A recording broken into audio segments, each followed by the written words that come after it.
Hey, what's going on, everybody? My name is Guy. This is Guy Talk Sports. Thank you so much for clicking on that thumbnail. Appreciate you watching this video. Tennessee secures a seat to the Super Regionals as they win all three of their games, sweeping the regional. We'll take a look at who they beat, how they beat them, and then take a look at what's next for this team.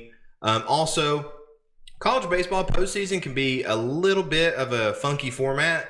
And so I just wanted to go over exactly how this system plays out. I've been talking to a couple people, and they weren't exactly sure, so I wanted to lay out the whole format for everybody. And lastly, just how good was SEC baseball this year? Really good. That's a spoiler.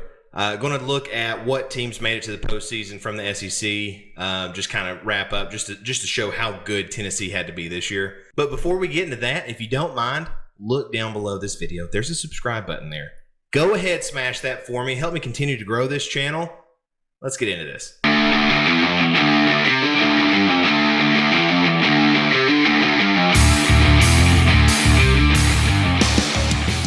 So let's start off the segment by giving a big shout out, a big congratulations to the Tennessee Volunteers. They went out and they took care of business. Winning all three of their games, advancing to the Super Regionals, where they will play the Evansville Aces. Before we get into that, though, let's take a look at who they beat in the regionals to get to this point. So now remember, the regionals, they were double elimination. This was played in Knoxville, and you have four teams for the regional, right? So you have number 1 Tennessee, number 2 Southern Miss, number 3 Indiana, and then number 4 Northern Kentucky. So you had number 1 Tennessee playing number 4 Northern Kentucky. Tennessee won it 9-3, advanced to the winner's bracket. You then had number 2 Southern Miss playing number 3 Indiana. Indiana won it 10-4, advanced to the winner's bracket as well. So the very next day, Saturday, June 1st, you had the winner's bracket with number 1 Tennessee playing number 3 Indiana. Vols won that one 12-6, advancing to the final round of this tournament. In the loser's bracket, number 2 Southern Miss played number 4 Northern Kentucky, with Southern Miss winning it 6-0. That officially eliminated Northern Kentucky, and they advanced to play Indiana. So what ultimately was the final day, Sunday, June 2nd, number 2 Southern Miss played number 3 Indiana, and they won it 15-3. This advanced them to the finals with Tennessee, with game 1 played later that day. Remember, so all the Vols needed was one win because this is double elimination, right? And Southern Miss has already lost a game. So if Southern Miss had won game 1, then it would have went to Monday for a winner takes all kind of thing. But I'm kind of spoiling it because it didn't go to Monday. Number 1 Tennessee took care of business, won it 12-3, and clinched the Super Regional berth. Honestly, Southern Miss played a really solid first few innings, and we're actually up there, I think, until the 6th inning. It was like 3-2, and I think they kind of just got gassed. They got gassed. They had to play a game. They played an extra game they played 4 games instead of 3 that the Vols played, and they had already played a game that day, and so they were pretty gassed, and they kind of fell off late. I'm not trying to take anything away from the Vols, though. They were absolutely dominant this whole regional, and they are now set to play Evansville. So before we get into the Super Regional, last year you had Chase Burns. It was kind of a big story. Chase Burns transferred to Wake Forest from Tennessee, and it was a big deal. NCAA really tried their best to set up a grudge match between the Vols and Wake Forest in the Super Regional. However, Evansville, of all teams, wanted to hear nothing of that storyline. And Evansville, it's quite the Cinderella story. They were the number 4 seed in the Greenville Regional, made it all the way to the finals, played the number 1 seed East Carolina, got beat the first game, went to Monday, and they won by 1 run in the final game. So now the Super Regional is set, and you have it's a best of 3 series, and it's going to be played in Knoxville. Game 1, Tennessee versus Evansville, will be played on Friday, June 7th at 3 p.m. Eastern Standard Time on ESPN2. Game 2 is going to be on Saturday, June 8th at 11 a.m. on ESPN2.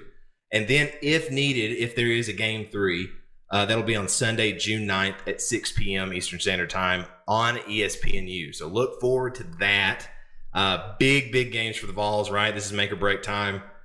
Like I said, it's a best of 3 series. So what happens after that, though, right? So what happens after Super Regional? So let's kind of break down this whole postseason thing, because it really can be a little bit confusing.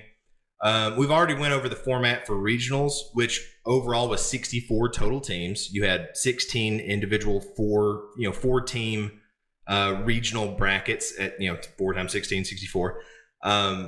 After that, you get super regionals, which is the winner of all those 16 regionals. So 16 teams advance to the super regionals.